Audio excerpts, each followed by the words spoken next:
Hi, Brian. Glad to have you again online. So today we are going to talk about what is happening in the Middle East, in Israel and the Palestinian conflict.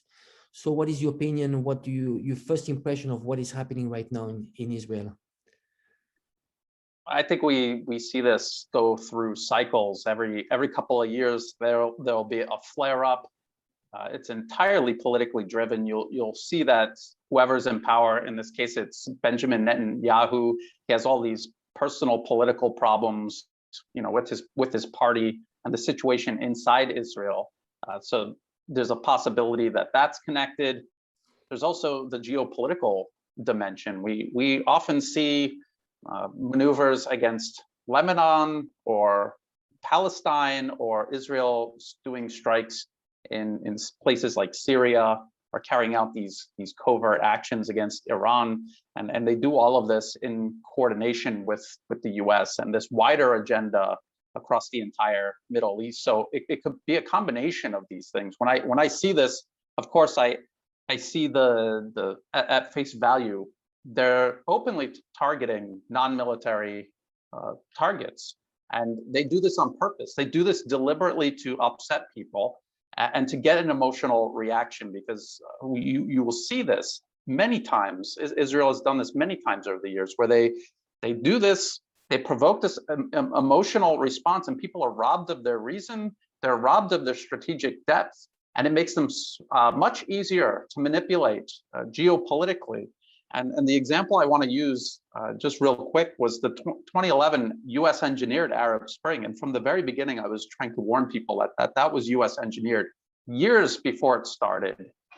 And at the time, and I think you might remember some of these stories where we saw the Western media spreading rumors that, oh, Israel wants the government of Hosni Mubarak in Egypt to stay, and they're secretly shipping weapons and equipment to help save his government, and the protesters are rising up against basically an Israeli-backed regime, something like that.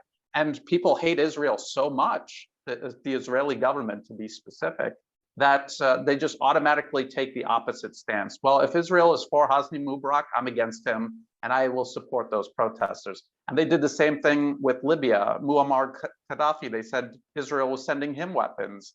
And then I distinctively remember a headline where they were actually a couple of headlines where they said Israel prefers President Bashar al-Assad over the rebels, which was totally like as the years went on, it was very clear it was Israel harboring terrorists along Israeli occupied Golan Heights and carrying out airstrikes in Syria against Syrian government targets. So obviously that was very manipulative. And so the Israeli government carries out these strikes against these civilian targets, outrageous crimes against humanity, to do this, to condition people to react emotionally, and to rob them of their strategic depth of the larger picture. So you've been following the Syrian civil war. Is it, don't you think it's maybe related to the greater plan? I mean, the greater Israel, just to expand, we've seen also some connections. The Israel is making peace with Saudi Arabia. There's actually a combination. They, together with the UAE, they took over Socotra Island, which belongs to Yemen. So don't you see maybe this plan to expand and to have a greater Israel that would encompass maybe part of Syria, Jordania, Saudi Arabia? Is it like, are we into this movement or just expanding? Actually, that's a really good point. And if we think back to Israel's, the modern nation state of Israel, its inception, it was an Anglo-American project, and it was part of a wider strategy to divide and conquer the Middle East, to reassert first British, but then also American control over the region. And to do this, you need to divide it up. And you do that by finding ethno-religious fault lines and exploiting them, or creating them if they don't exist. And that was what Israel was part of, just plopping this very artificial thing in the middle of a very already turbulent region, and then just fueling the fire. And so, yes, the Americans probably, and the British probably promised them much more than where Israel's borders are now.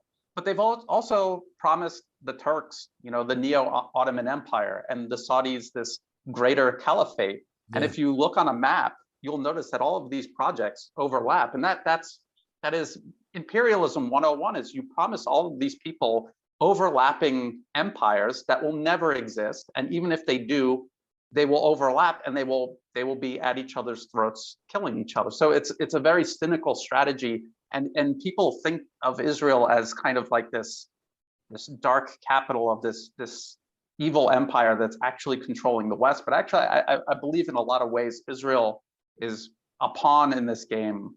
And we're going to talk about this as we go on. But actually, Angela, how do you see this? Do you think that Israel and this greater Israel, do you see like how the parallels between the Neo-Ottoman or the larger caliphate for Saudi Arabia? Do you see any parallels? Yes, what you said just before about when the colonial powers, they retreated, and actually when they redesigned new states, it was a good way just to divide and conquer. You see, for example, Kuwait was part of Iraq, and on purpose they denied the access to the sea to Iraq, and then you see also like some countries like Iraq, they normally the Shia part was supposed to go with Iran. It didn't make sense. I mean, they did it on purpose, and those were ticking bombs. The same as what happened in India. It was just crazy to not to separate it completely. You had mixed areas of Hindus and Muslims. So then when it comes to Israel, I think it's very complex. It's very hard to understand the real project behind this. I think from the beginning, when you look at the map of Israel, you have those two stripes, and those two stripes is the Nile and the other river, and basically it was already a plan from the beginning to have an Israel which was a much greater surface. But what they've been doing, you've seen, it's they've been expanding. They have some lands. Israel has some lands that used to belong to Lebanon. It's the Bekaa, right? It's the Bekaa region, and you have some lands, the Golan Heights, that belongs to Syria. So these expansions has already started, and now you see some plans with. You see, Saudi Arabia has been doing business with Israel for a long time, but now you have some plans, combined plans between Israel and Saudi Arabia of this huge city. I don't know if you've heard, like Neon, it's this futuristic city, and which would be linked to Israel. So already slowly you have those, dictatorship of the UAE and Saudi Arabia that are already working together with Israel. And it's just a matter of time where you could imagine, some kind of merging together, but it's going to be about like a big price to pay, because those population are extremely pro-Israel. Like if you had a democracy in Saudi Arabia right now or the UAE, they would just back Israel, Palestine like 99%. They're victim of their dictatorship, and again, it's always about this hypocrisy of the US just backing the worst dictatorship, because there's no worse than Saudi Arabia. Just going back, I think would be just interesting just to see just this whole idea of Jewish nation, this claim of people going back to 2,000 years, and actually what are Jews? It's a taboo, Jewish and Jews, it's a taboo subject, especially for Europeans. There's this whole sense of guilt. We see lots of Holocaust movies, and they are the victims, and we should protect them, and so on. But I think I think we are in the right just to challenge a lot of things which are related to history. Jews, there are two parts in the Jewish nations. There are many nationalities within the Jewish nations. There were 12 tribes at the beginning, and there is also the Ashkenazi. They came from the Khazar Empire, And around the 10th century, those people that were in the area of the Caspian Sea, you know, in Poland and so on, and they spoke Yiddish. And around the 10th century, they converted into Judaism. So you have now Ashkenazi Jews, which they have European roots, but they claim that they have roots to Israel. And I think, you know, there's a book, interesting book by Shlomo Sand. It's a Tel Aviv professor that the name is The Invention of a Jewish Nation, Jewish People. And it challenges this whole idea. You know, you see how you have a narrative that goes back to 2000 years, but then you have at least 50% of Jews that actually don't have genetical roots to the Jewish state. You know, if you had to go back to 2000 years, you know, and I think there's a mix up, to my opinion, and I know it's a taboo, but Jews are not, it's not a race, you know, it's a religion.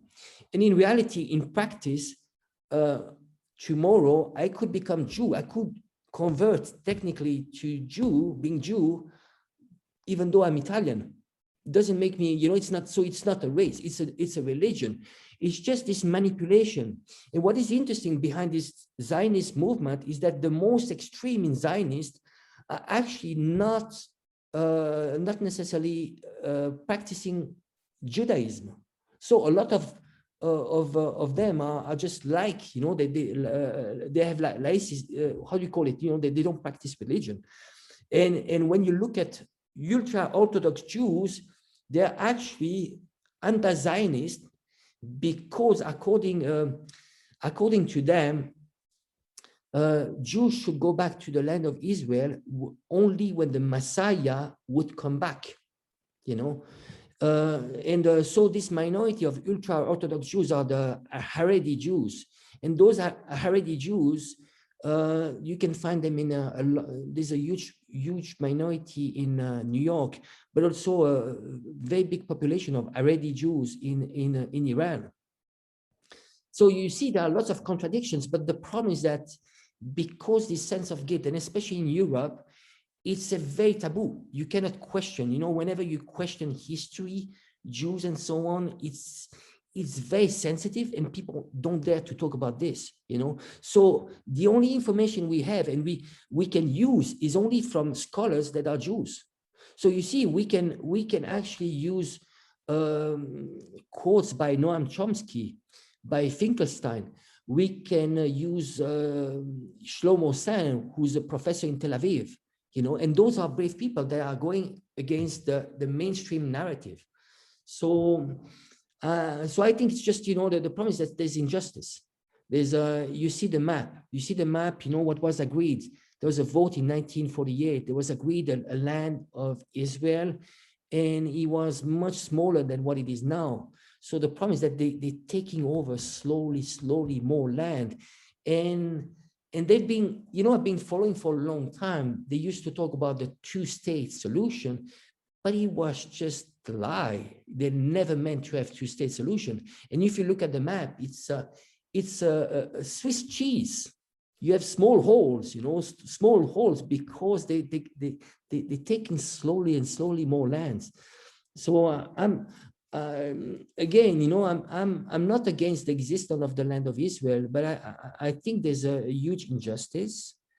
There were people living there, and I wish that there would be peace and people living together in peace. You know, it's not about.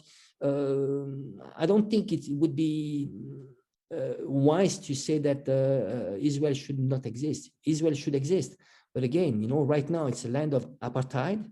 And it's a very racist project. You know, you have 20% of the population of Israel, which is Arab, and Arabs are second grade citizens. So I don't know what is your take on this. What do you think? I mean, just in terms of morality, is it morally acceptable that you have colonialism? I mean. We can call it a genocide. I mean, in some ways, it's a genocide.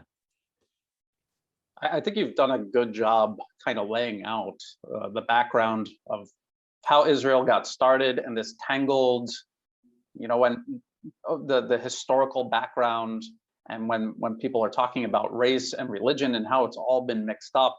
And people that follow the Israeli-Palestine conflicts, sometimes they zoom in too close and they never zoom out. But we can see that the West plays this same game all around the world. They do the same sort of thing about Tibetans, the Uyghurs in China, this whole situation in Myanmar, all of these different ethnic groups, and the Rohingya in particular. It's a very similar story where the people on both sides are having all of these historical, racial, and religious arguments. But in reality, it really is very simple. Again, Israel was a cynical imperialist project by the Anglo-Americans. They did that on purpose, but they did it already. There's people that have been born there in Israel. So just like you say, it's there, it exists. It's not going to disappear. It's very impractical for people to say we should just get rid of Israel. You can't do that. That's wrong. But at the same time, just what you pointed out, the current government running Israel, they are committing crimes against humanity. They're occupying Golan Heights. This is recognized by the UN as an occupation. They don't own that territory. That's not their territory. And what they're doing to the Palestinians is also blatantly wrong. And it's very interesting to watch the US squirm. And they don't just do it about Israel. That's a thing I want to keep touching on. They do the exact same thing about Saudi Arabia and Yemen, or things that Turkey does that are parallel to US interests. And they do the same thing with Israel. So right now, as they're killing men, women, and children, Palestinians, we had journalists asking US spokespeople, does the US condemn the killing of children? And they can't answer, they can't give a straight answer. The Israelis killed 13 people just now, including maybe 5 or 6 children. Do you condemn that? Do you condemn the killing of children? Saeed, I'm asking, do you condemn the killing of Palestinian children? Obviously, and these reports are just emerging, and I understand, I was just speaking to the team, I understand we don't have independent confirmation of facts on the ground yet, so I'm very hesitant to get into reports that are just emerging. Obviously, the deaths of civilians, be they Israeli or Palestinians, are something we would take very seriously. Okay. And this tells you something is seriously wrong. And then the Israeli government, this whole policy of theirs, creeping into Palestinian territory, ignoring the two-state solution, which would be the easiest solution to this problem, but they don't want to solve it. That's the whole thing about empire. It's about divide and conquer. It's not about people living together. It's about trying to convince people that it's impossible to live together. And I, as an American, I remember hearing the narratives floating around in the US mainstream, and they would say things like, oh, Muslims and Jews have been fighting forever, they can never get along, and this is nonsense. They have, and even to this day, there are Jewish and Muslim communities that live together. The largest group of Jews living in the Middle East right now outside of Israel live in Iran. And you will never hear the Western media talk about this or focus on this, because if they did, this whole myth that Jews and Muslims cannot get along would implode. And then we'd have to ask ourselves, why is this conflict happening in Israel? Why is Israel and Palestine fighting? If it's not religion, it must be something else. They don't want you to start looking around and asking those questions, because then it shifts from this intractable ethno-religious conflict that doesn't actually really exist, and it shifts into geopolitical questions. Yeah, there's an interesting point from Professor Shlomo Sands. He actually says that in reality, there's a high probability that a large proportion of Palestinians might be actually Jews that were converted into Islam because of the wave of immigration. Also, back in the old days, there was an expansion of Islam. So you see, they actually people, it has nothing to do with race, because there's a high probability that Jews and Palestinians, they share the same DNA, so it is, and you see how they weaponized. I'm a bit upset about the weaponizing of the Holocaust, I think we should condemn the Holocaust. I mean, it's a terrible, it's a tragedy. But there's a very good book called The Holocaust Industry by Finkelstein, and he's actually explaining how this whole issue about Holocaust has been weaponized to justify what the Israelis are doing to the Palestinians.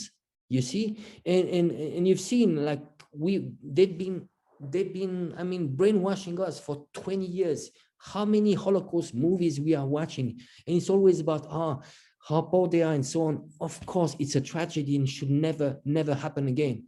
But why you are inflicting what you received, like in during the Second World War, you are inflicting exactly the same to Palestinians, and it's actually, it might be even worse because it's a slow death. It's a humiliation, and it's not lasting 4 or 5 years during the Second World War. This is lasting a generation. You have open air concentration camps. They cannot get in and out. It's just they're stuck there. The Gaza, the whole strip of the sea, they cannot go to the sea. There are only small areas where they could go to the sea, but it's controlled by Israelis. So it's open air concentration camps. But again, the problem is that the West and Western media are controlling the narrative, and they have no choice but to depict the Palestinians as being the Hamas-backed terrorists, which is not. They are, they are using the weapons, of the weak, I mean, small rockets, and you see the proportions. 10 Israeli killed, but how many Palestinians are killed? And so it's just a difficult topic. I would like to. What is your take on the ISIS connection? I mean, the role of Israel in Syria and the connection, if there is any, with ISIS. What is your take on this? Well, first of all, about the Holocaust, I totally agree with you. This is something that people should know about. People should be educated about how it was able to happen, so that it can be prevented from happening again. And then when you try to exploit it, to do an injustice to someone else, you undermine that whole history and people's understanding of it and their sensitivity towards it. And you're actually helping ensure that it does happen again by doing that. And we remember Ukraine in 2013 and 2014, that was Western Europe and the United States supporting neo-Nazis in Europe, where the Holocaust took place, in Ukraine, where there were Nazi collaborators who helped participate in the Holocaust. So it just shows how shallow and empty the West's concern actually is about the Holocaust, the Jews who suffered, and a lot of Jews who did leave Europe and go to Israel, thinking that was going to be, a new chapter, when in fact it's like it's actually a bad sequel when you really think about what's being done to the Palestinians and how it undermines Judaism, Israel itself as a nation, because a lot of people will see this and it undermines Israel as a nation when they see these injustices take place and no one talking about. So that's a very good point.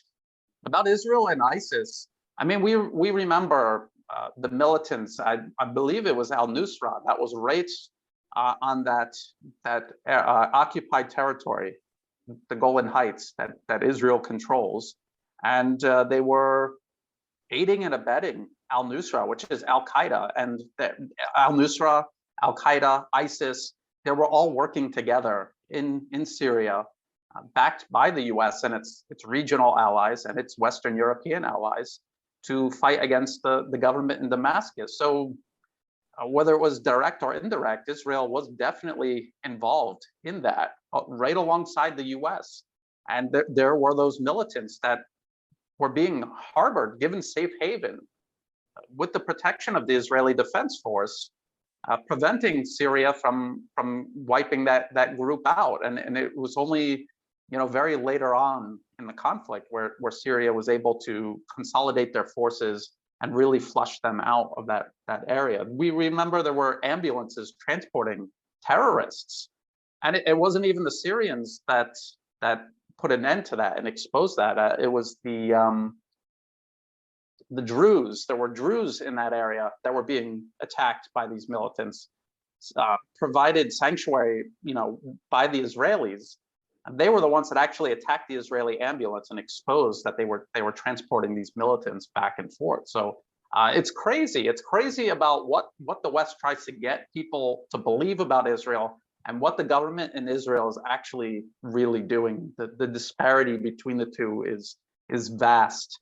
And there's just so much work to try to get people to cross that vast canyon, between this fiction that people believe regarding the Israeli government and the reality of what they're really doing in that region. Not just to Palestine, but to all of their neighbors. So what is your opinion about US politics, especially the hijacking of US politics? I mean, you see, congressmen, they have to pledge allegiance to Israel. I mean, at the same level, it's a pledge at the same level of the US. So, and that's a preconditions to be able just to run for politics. You have to pledge allegiance. And also this relationship with AIPAC, I mean, you have this big lobby. Every single US candidate president, they go into AIPAC and pledging for support from the AIPAC. I mean, how toxic is that for democracy? What do you think? It's pretty bad. But again, I encourage people to kind of zoom out and look at the US as an empire, and every empire has an imperial court.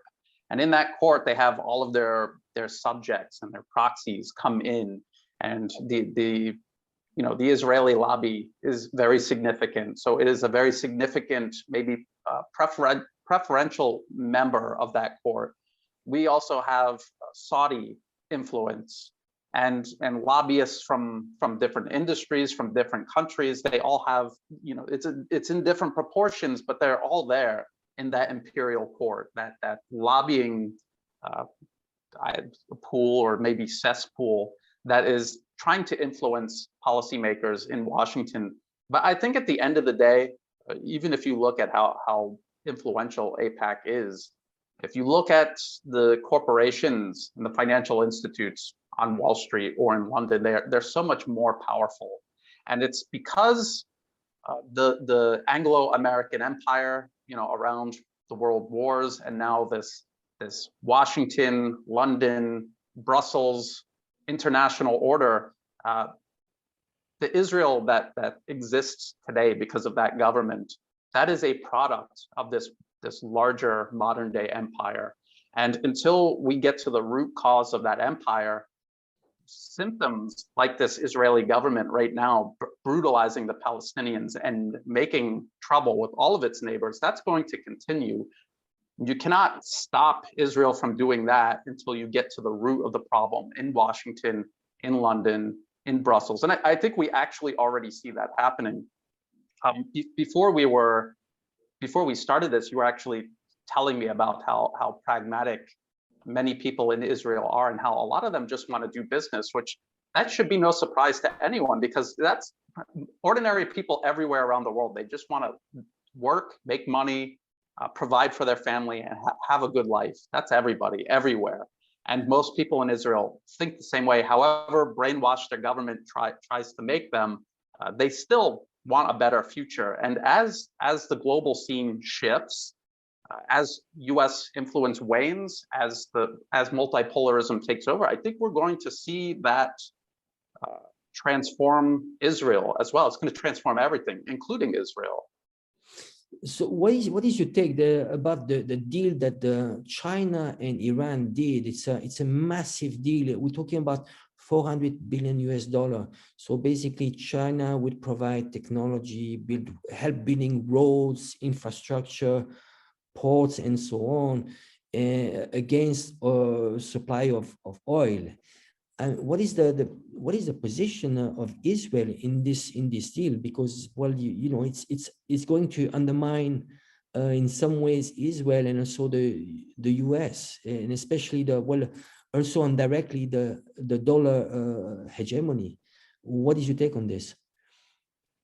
Well, this is exactly what where I wanted to go with this.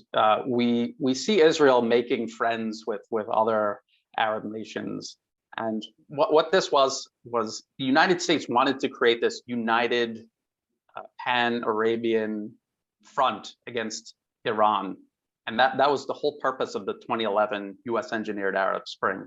But that didn't really work out the way they thought it would. And so now they're left with a much more difficult proposition, having a united Arab and Israeli front against Iran, which just makes it look, it's so artificial after decades of this toxic narrative that they've tried to sell about Jews and Arabs and Muslims and Jews. Now they have this Israeli Arab front against Iran, and that is really, that's not tenable either. And just like you pointed out, there was that 25-year deal between Iran and China. China wants to include Iran in its One Belt, One Road initiative. They're going to trade. They're going to do all of this cooperation in industry, in energy, even militarily, perhaps. And that, just think about it. The conflict in Syria was a proxy conflict against Iran. This was pushed by the US, and all of its regional allies took part in it. And now you have Iran still there, Syria is still there, Russia is there in Syria, and now you have China entering into the region, but in this very constructive and pragmatic way, offering infrastructure, reconstruction for nations destroyed by US military aggression. So again, as China continues to rise economically and as the US fades, we're going to watch the region transform. And I think the US, its inability to win that proxy war against Syria, or to hold on to Iraq, or any of these regions in the Middle East or North Africa that they've been meddling in, this is an indicator that their power is waning and that the landscape is going to transform. And then, of course, Israel, they're going to have to ask themselves, the people in Israel are going to have to ask themselves, do we still want to keep this government in power that has made enemies with all of our neighbors in a region that we're not going to have support from the US from? In a region where our military, which used to be quite formidable, back even as far back as 2006, their war against Lebanon, that really didn't pan out very well for the Israelis. And this goes to show that the military parity in the region is starting to even out. So what do? Do you keep pursuing this unsustainable policy of aggression against all your neighbors, or do you start thinking constructively and pragmatically and doing business with these neighbors instead of fighting them constantly? I think we're going to see a transformation. It'll be a long transformation, but I think we're going to start seeing it. I have a tough question for you, Brian. Would you say that Israel is using the US, or is it the US that is using Israel? Oh, without a doubt, the US is using Israel. Follow the money, add up the Israeli economy, add up the US economy, look at the defense contractors. This is something that I have people, and it's fine if people want to criticize me on this, it's fine, but they really believe that Israel runs the planet. Yes. The Jews are everywhere. Yeah. And I just want to remind people that human nature is the same no matter what. From person to person, human nature is the same. There is no reason why China would capitulate to some Jewish conspiracy. There's no reason for them to get on their knees if they have nuclear weapons, the largest population on the planet, plenty of resources. Why would they do that? It makes no sense.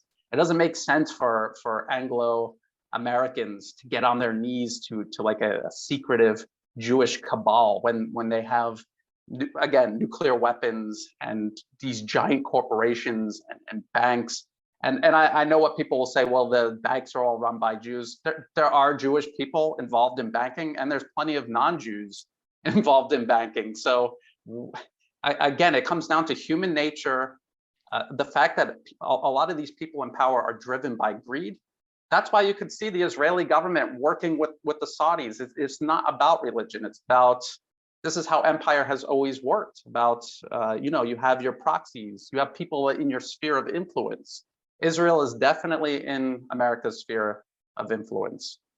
I could not agree more with you, really. I think it's going too far, especially this whole Jewish conspiracy.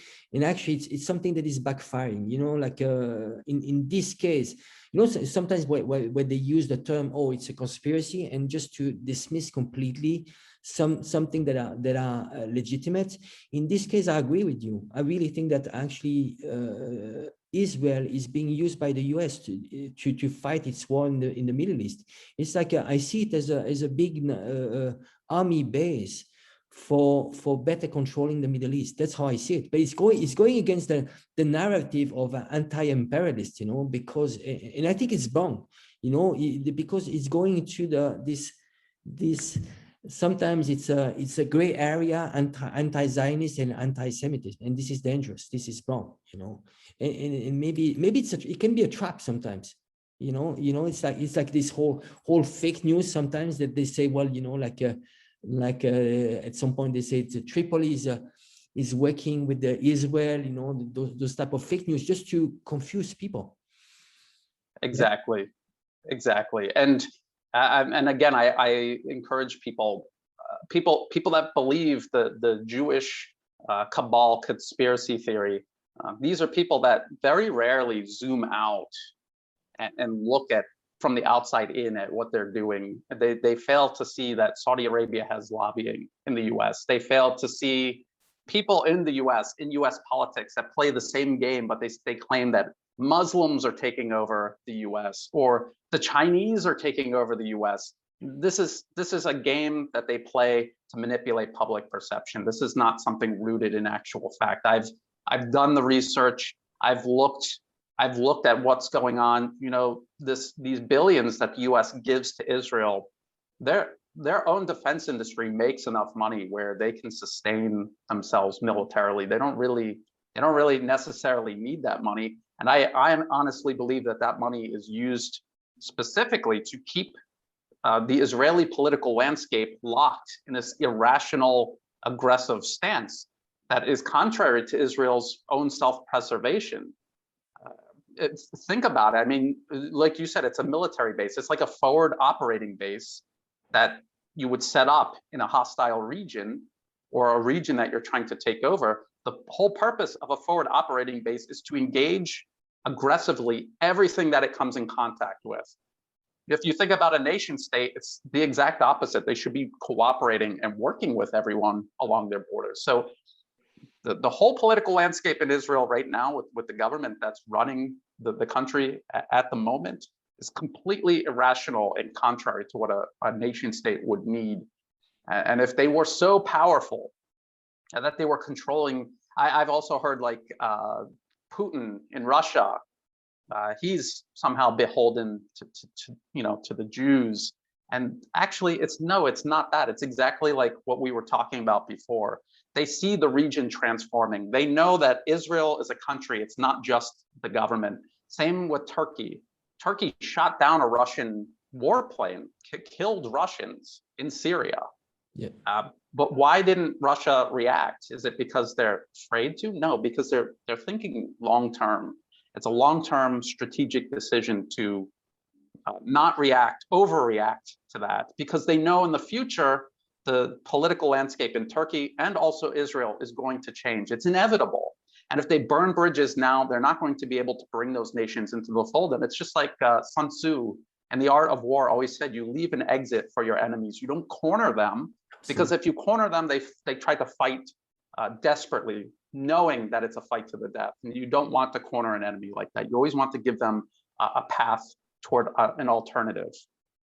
Yeah, it reminds me a little bit the bombing of the Chinese embassy in Serbia. It was exactly the same. I mean, China, of course, it doesn't forgive. I mean, it will not forget, but why doing something that your enemy would want you, is expecting you to do? Don't give it the satisfaction. And I think it's about waiting the proper time just to give a correct answer. and don't cut bridges, because you've seen over time, the enemies of yesterdays might become your friends of tomorrow. And in reality, if you look at Chinese, they're very pragmatic. The Chinese, they see partners, allies, as being a potential liability. They try to be neutral in general, just because, there's only national interest. At the end of the day, even the Russians, they will look first at the national interest. If the Russians are cornered, imagine, not long ago, Putin was trying to get into NATO. Ask you, if that happened, then what about China? I think they're joining together because they know that at the moment they will be stronger. So this, I think it's about just not cutting bridges and being pragmatic. Realpolitik. But at least what I try to look at is really fundamental human rights. That's how I measure the value of the values of a country and leaders. It's about facts. How many times Russia has attacked other countries in the last 50 years? How many times China has attacked countries in the last 50 years? What the leaders of China has done for its people? Those are facts. When you have the case of the US, where they are, because they have their hands on the narrative, but then it's, you see what they're saying and what they're doing is completely the opposite. So what is again, is there anything you want to add about, where it is going with Israel? Short, medium term, where is it going, this conflict? Well, I would just like to encourage people to do more research and not fall into the trap. Israel, the government and the military do these horrible things specifically to get an emotional reaction from people.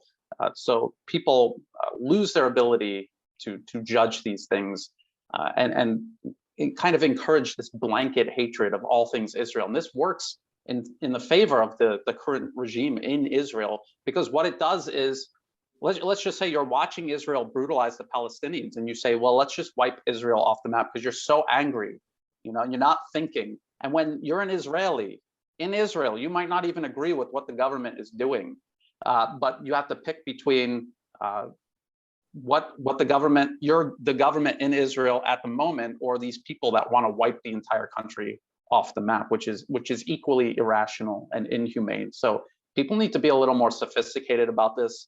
There are plenty of people in Israel that do not agree with what the government in Israel is doing right now. They're against it. You could watch RT and they'll interview people who are brainwashed and foaming at the mouth with their hatred toward Arabs.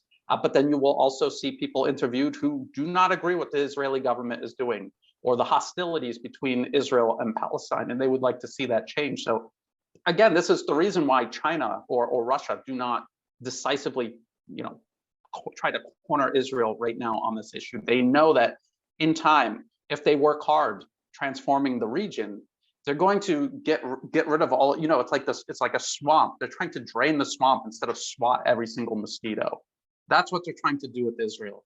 And if the region is successfully transformed, where this Western influence, and I should say aggression and just outright occupation, if this is pushed out of the region and everyone is able to move forward again, Israel's going to have no choice but to transform in this new environment, or they won't survive. A mosquito cannot survive in the desert. It needs a swamp.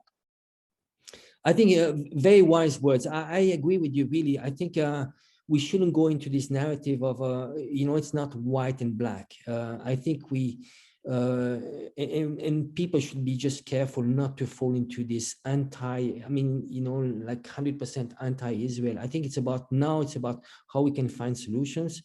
And personally, I'm angry because those people, they've been living together as brothers, you know, for 2,000 years, and it's very frustrating that you see so much hatred. You know, I think we need to get back to some rationality, and not put oil on the fire. You know. Exactly. Well, Brian, it was very nice to talk to you. Well, let's. You wanna talk about your channel, how we can follow you, how we can support you. Okay. I have a YouTube channel, Land Destroyer. I have a blog, landdestroyer.blogspot.com. And if you go to either one of those, you'll probably find links to my Patreon. And again, thank you very much for doing this with me, Angelo. And let's try to make it like a weekly thing. I think that would be really great. My pleasure, Brian. Nice to talk to you. Thank you. Thank you again. You too,